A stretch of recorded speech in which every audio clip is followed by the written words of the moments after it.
He didn't even look at me when he said it. "Your work is garbage."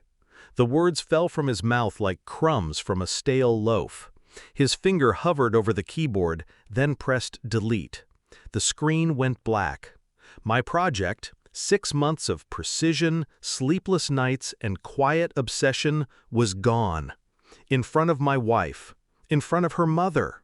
The silence that followed was the kind that makes breathing feel like an intrusion. Begin again. He leaned back, smirking. The rage didn't come, not the kind they wanted to see anyway. I sat there, still, empty, but inside something sharp shifted, like a blade turning in my chest.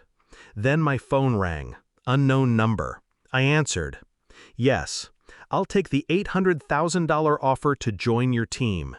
I didn't look at him until the words were done. His smirk faltered. My wife blinked. The room tilted, slightly, but enough for me to feel the weight shift. "Who was that?" he asked, voice tighter now. I didn't answer. I just watched his face as the first ripple of fear formed beneath the surface. 2. Reveal of conflict. 2 weeks earlier, I'd heard my wife laughing in the kitchen with her father. Not the polite kind, the intimate kind. The kind you save for someone you trust too much. The doorframe hid me. I listened. Words floated, muffled, but the tone was unmistakable. Mocking, conspiratorial. My name came up more than once. Not kindly. It wasn't the first time I'd caught fragments like that.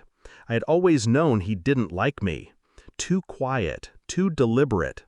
I didn't play the open-palmed games he enjoyed. But lately, there was a shift. His presence lingered in our home longer. My wife's phone stayed face down more often. Their private jokes grew sharper, just enough for me to feel the edges. At first, I told myself it was nothing, a trick of perception. People can be cruel without meaning harm. But then the messages started. Short, harmless on the surface. "Dinner at my place. Don't tell him yet." Yet.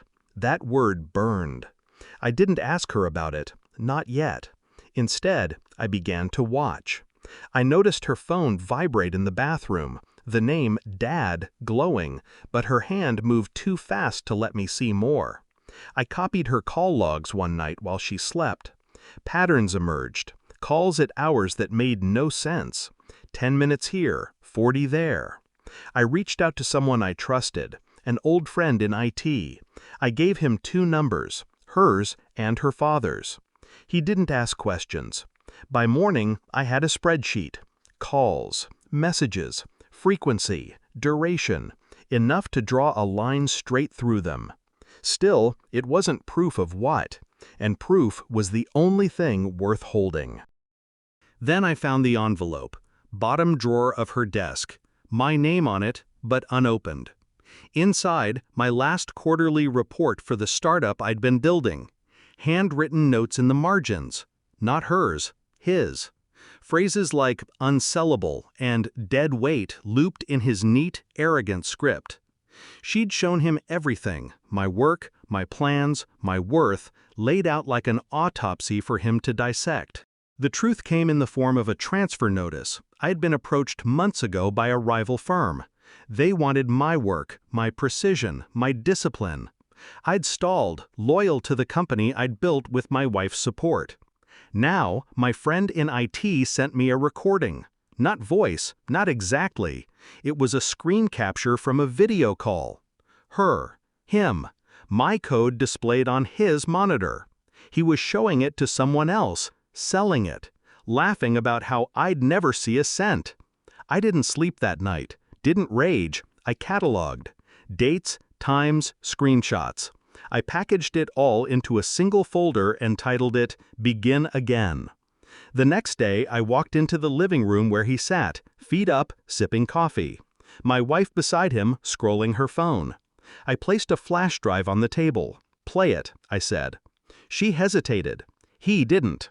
When his face appeared on the screen, his own voice describing my work as his cup clinked against the saucer.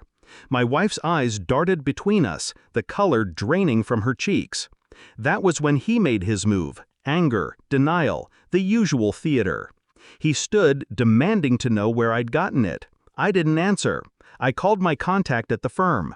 Yes, $800,000. I'm in. Send the papers. His voice cracked. You're not serious? I was. And more than that, I'd already signed over my remaining shares in the startup to him for $1. Let him choke on it. Let him try to sell something without me to build it. I thought you wanted me to begin again, I said, my voice even. Consider this, a clean start. The room stayed silent long after I left. I didn't take my wife's hand. I didn't say goodbye. The contract came through that evening. I signed it from the quiet of a hotel room. My phone lit up with calls I didn't answer. Hers, his. The next morning, I watched the sunrise without thinking of them at all.